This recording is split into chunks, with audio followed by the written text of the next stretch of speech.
अस्सलाम वालेकुम व्यूअर्स, कहिड़ा हाल आहिनि दोस्तों। उम्मीद था करियूं तव्हां सभु खैरियत सां हूंदो। जीअं दोस्तों, जीअं भी जेको भी दोस्त असांजे चैनल ते नओं आहे उहो असांजे चैनल खे सब्सक्राइब करे, ऐं अगरि तव्हांखे असांजी ही वीडियो पसंदि अचे त असांजी वीडियो खे लाइक ऐं शेयर ज़रूरु कंदा। दोस्तों, हीअ जेको तव्हांजी मोबाइल जी स्क्रीन ते मौलवी साहब जी तस्वीर शो थी रही आहे, इहो मौलवी दीन जी जॻह जंहिंखे मदरसो या मस्जिद पाक आहे, मदरसो भी दीन जो तालीम ॾियण जो जॻह आहे। उन में तमामु घणी सुठी बहितर तालीम ॾिनी वेंदी आहे। क़ुर पाक हिफ्ज़ करायो वेंदो आहे ॿारनि खां।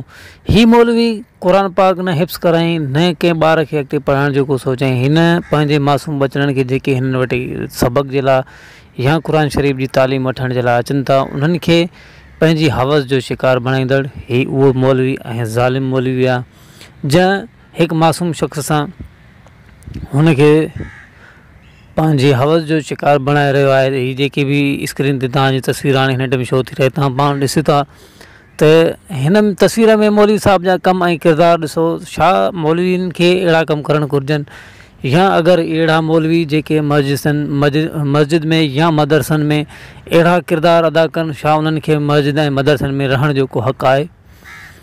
अहिड़नि मौलवियुनि खे ऐं जेके भी दरिंदगी जा उहा वैशी या हवस जंहिंजे दिमाग़ में हूंदी आहे, उन्हनि सां अहिड़ो ई बदसलूक कयो वञे ऐं उन्हनि खे हिन जॻहनि तां पाक जॻहनि तां हटायो वञे, ताकी जीअं ही मसला मसाइल ॿीहर असांजी हिन ॿारनि सां न थियनि। दोस्तों, चवण जो मक़सदु इहो आहे त असांजे मुल्क मां अलाए छो बेहयाई वधी वई आहे असांजे मुल्क में, ऐं बदफ़ैली तमामु घणा अॼुकल्ह मसला मसाइल छॾनि था। तव्हां पाण ॾिसंदा हूंदो टेलीविज़न ते, सोशल मीडिया में हर उहा ॻाल्हि लीक थी रहे। हर रोज़ु तव्हांखे काफ़ी सारा अहिड़ा केसिस साम्हूं ईंदा जेके असांजे मुल्क में थियण ई न खपनि। असांजो मुल्क तमामु सुठो ऐं बहितरीनु पाक साफ़ मुल्क हुयो, ऐं हिन दौर में असांजे मुल्क खे कुझु अहिड़ा सियासतदान ऐं अहिड़ियूं साज़िशूं आहिनि जेके असांजे मुल्क खे ऐं असांजे जेके असांजे नसुलनि खे ख़राबु करण जी पूरी भरपूर कोशिशि कई वञे थी, त जीअं पाकिस्तान जा रहवासी बिगड़ियल हुजनि ऐं जेको सिस्टम ॿाहिरनि मुल्कनि में हली रहियो आहे, उन्हनि वांगुरु हिते बि हुननि जो इहो ई हुननि जी सोच आहे, ऐं इहो ई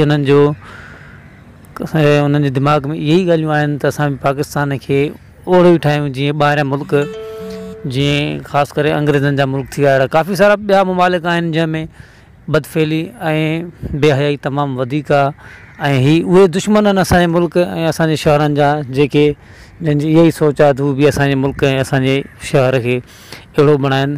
त असां हरगिज़ अहिड़ो थियणु न ॾींदासीं, ऐं अहिड़ा मौलवी या अहिड़ा उहे दरिंदा जेके मासूम ॿारनि खे पंहिंजी हवस जो शिकार बणाइनि, उन्हनि खे असां कड़ी खां कड़ी सज़ा ॾियाराईंदासीं।